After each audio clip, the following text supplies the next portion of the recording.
সোনামণি, তোমার নাম কি?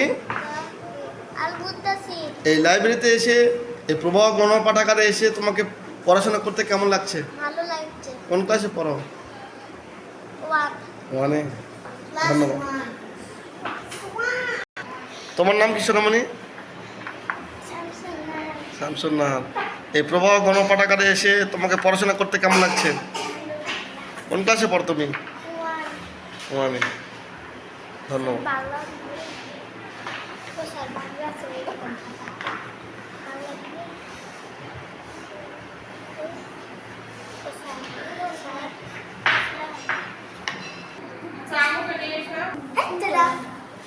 সম্মানিত সুধী, সবাইকে শুভেচ্ছা। আজকে 3রা মার্চ 2026 খ্রিস্টাব্দ মঙ্গলবার। আজকে আমার নওগাঁ প্রবাহ ব্রিগেড অ্যান্ড গার্লস হাই স্কুলের প্রথম শ্রেণীর ছাত্রছাত্রীরা এসে এই প্রবাহ গণপাঠাগারে এসে তারা বই পড়ছে। তাদের অনেক ভালো লাগছে। আপনারা নিশ্চয়ই জানলেন, তাদের মুখ থেকে শুনলেন। ধন্যবাদ সবাইকে। আজকের এই দিনের জন্য শুভেচ্ছা সবাই।